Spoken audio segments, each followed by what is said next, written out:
ವೀಕ್ಷಕರೇ, ಇವತ್ತು ನಾನು ಮಾಡ್ತಿರೋದು ಹಾಗಲಕಾಯಿ ತೊಗೊಬಂದಿದ್ದೀನಿ. ಇವತ್ತು ನಾವು ಹಾಗಲಕಾಯಿ ಪಲ್ಯ ಮಾಡೋಣ. ಅದಕ್ಕೆ ಏನೇನು ಬೇಕು ಅಂತ ನೋಡೋಣ ಬನ್ನಿ. ಇವಾಗ ನಾನು ಇಲ್ಲಿ ಹಸಿರು ಮೆಣಸಿನ್ಕಾಯಿ ತೊಗೊಂಡಿದ್ದೀನಿ, ಮತ್ತು ಬೇಳೆ ಸಾಂಬಾರು ಪುಡಿ, ಜೀರಿಗೆ, ಸಾಸಿವೆ, ಬೆಲ್ಲ, ಕರಿಬೇವು, ಈರುಳ್ಳಿ, ಕೊತ್ತಂಬರಿ ಸೊಪ್ಪು, ಟೊಮೊಟೊ ಹಾಗೂ ಹಾಗಲಕಾಯಿ ತೊಗೊಂಡಿದ್ದೀನಿ. ನೋಡಿ, ಹಾಗಲಕಾಯಿ 4 ತೊಗೊಂಡು ಕಟ್ ಮಾಡಿ ಇಟ್ಕೊಂಡಿದ್ದೀನಿ. ಇವಾಗ ಮಾಡೋದು ಹೇಗೆ ಅಂತ ನೋಡೋಣ ಬನ್ನಿ. ಸ್ವಲ್ಪ ಅರಿಶಿನ ತೊಗೊಂಡಿದ್ದೀನಿ. ಈಗ ಮಾಡೋದು ಹೇಗೆ ನೋಡೋಣ ಬನ್ನಿ. ಇವಾಗ ಒಂದು ಪ್ಯಾನ್ನ ಇಟ್ಕೊಂಡಿದ್ದೀವಿ. ಈಗ ಫಸ್ಟು ನಾವು ಇದನ್ನು ಡ್ರೈ ರೋಸ್ಟ್ ಮಾಡ್ಕೊಬೇಕಾಗುತ್ತೆ. ಸೊ ಹಾಗಾಗಿ ಹಾಗಲಕಾಯಿನ ಸಣ್ಣದಾಗಿ ಹಚ್ಕೊಂಡು ಇದನ್ನು ಡ್ರೈ ರೋಸ್ಟ್ ಮಾಡ್ಕೊಳ್ಳೋಣ.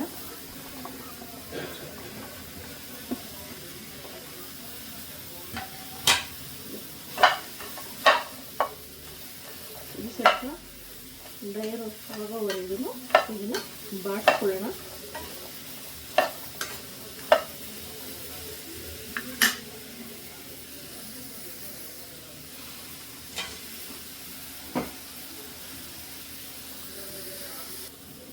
ನೋಡಿ, ಇವಾಗ ಇದನ್ನು ಈ ಥರ ಡ್ರೈ ಮಾಡ್ಕೊಂಡಿದ್ದೀನಿ.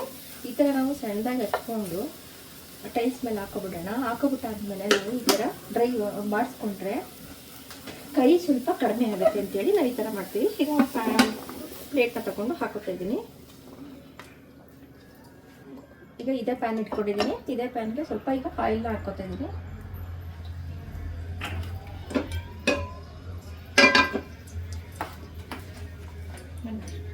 ಈಗ ಆಯಿಲ್ ಕಾದ್ಮೇಲೆ ನಾವು ಇದಕ್ಕೆ ಇವಾಗ ಆಯಿಲ್ ಕಾದಿದೆ. ನಾವು ಇದಕ್ಕೆ ಸಾಸಿವೆನ ಆ್ಯಡ್ ಮಾಡ್ಕೊಳ್ಳೋಣ. ಸ್ವಲ್ಪ ಜೀರಿಗೆನೂ ಹಾಕೊಳ್ಳೋಣ. ಸ್ವಲ್ಪ ಕರಿಬೇವು ಹಾಕೊಳ್ಳೋಣ.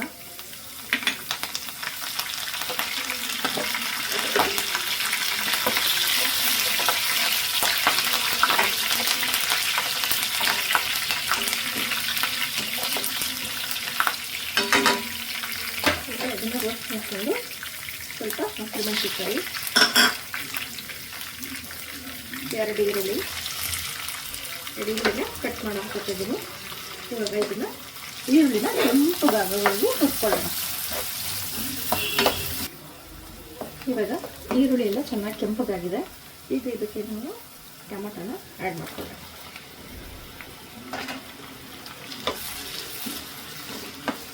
ಟೊಮೊಟೊ ಸ್ವಲ್ಪ ಸಾಫ್ಟ್ ಆಗೋವರೆಗೂ ಅದನ್ನು ಹೀಗೆ ಸಾಫ್ಟ್ ಆಗೋವರೆಗೂ ಹೀಗೆ ಸಾಲ್ಟ್ ಹಾಕ್ಕೊಂಡು ಫ್ರೈ ಮಾಡ್ಕೊಳ್ಳೋಣ. ಟೊಮೊಟೊ ಬೇಗ ಸಾಫ್ಟ್ ಆಗಲಿ ಅಂತೇಳಿ ನಾವು ಸಾಲ್ಟನ್ನ ಆ್ಯಡ್ ಮಾಡ್ಕೊಂಡಿದ್ದೀನಿ.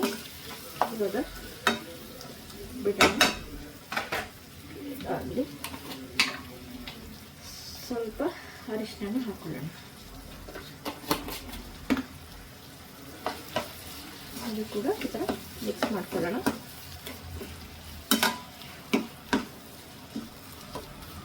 ಈಗ 1-2 ನಿಮಿಷ ಟೊಮೊಟೊ ಬೇಯಿಸ್ಕೊಳ್ಳೋಣ. ನೋಡಿ, ಇವಾಗ ಟೊಮೊಟೊ ಎಲ್ಲ ಸಾಫ್ಟ್ ಆಗಿದೆ. ಈಗ ಇದಕ್ಕೆ ನಾವು ಸ್ವಲ್ಪ ಬೇಳೆ ಸಾಂಬಾರು ಪುಡಿನ ಆ್ಯಡ್ ಮಾಡ್ಕೊತಿದ್ದೀನಿ. ಹಾಗೆ ಸ್ವಲ್ಪ ಬೆಲ್ಲ, ಇದನ್ನು ಮಿಕ್ಸ್ ಮಾಡ್ಕೊಳ್ಳೋಣ.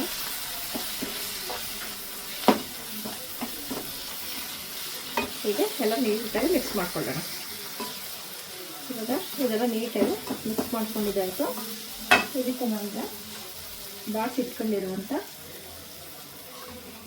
ಹಾಗಲಕಾಯಿನ ಆ್ಯಡ್ ಮಾಡ್ಕೊಳ್ಳೋಣ.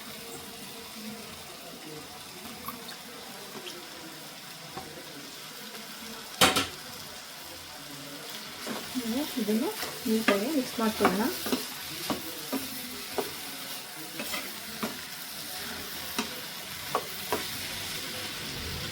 ನಿಮಿಷ ಈ ಥರ ನೀಟಾಗಿ ಎಲ್ಲ ಮಿಕ್ಸ್ ಮಾಡಿಕೊಂಡು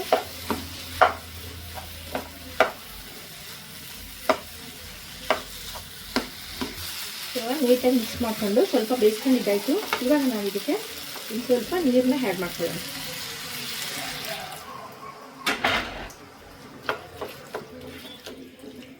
ನೀರನ್ನ ಆ್ಯಡ್ ಮಾಡಿಕೊಂಡು ನಾವು ರುಚಿಗೆ ತಕ್ಕಷ್ಟು ಸ್ವಲ್ಪ ಆವಾಗಲೇ ಹಾಕ್ಕೊಂಡಿದ್ದೀವಿ, ಇನ್ನೊಂದು ಸ್ವಲ್ಪ ರುಚಿನ ಆ್ಯಡ್ ಮಾಡ್ಕೊಳ್ಳೋಣ. ಆ್ಯಡ್ ಮಾಡಿಕೊಂಡು ಈ ಥರ ಮಿಕ್ಸ್ ಮಾಡಿ ಇದನ್ನು ಬೇಯಲಿಕ್ಕೆ ಮುಚ್ಚಿಡೋಣ.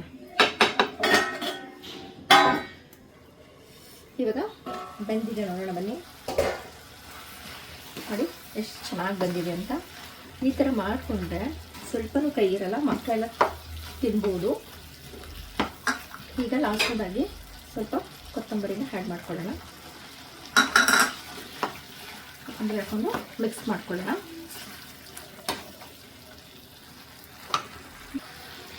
ಈಗ ಲಾಸ್ಟ್ನೇದಾಗಿ ಒಂದು ಟೂಬು ಬೆಣ್ಣೆನ ಹಾಕ್ಕೊತಾ ಇದ್ದೀನಿ. ಸೊ ಇದನ್ನು ಮಿಕ್ಸ್ ಮಾಡ್ಕೊಳ್ಳೋಣ. ಇವಾಗ ಹಾಗಲಕಾಯಿ ಗ್ರೇವಿ ರೊಟ್ಟಿಗೆ, ಚಪಾತಿಗೆ ಎಲ್ಲ ತುಂಬಾ ಚೆನ್ನಾಗಿರುತ್ತೆ. ಈ ರೀತಿ ಮಾಡಿಕೊಂಡ್ರೆ ಬೇಳೆ ಸಾಂಬಾರು ಪುಡಿ ಸ್ವಲ್ಪ ಹಾಕ್ಕೊಂಡು ಮಾಡಿಕೊಂಡ್ರೆ ಮಕ್ಕಳೆಲ್ಲ ತಿನ್ಬೋದು, ಕಹಿ ಇರಲ್ಲ.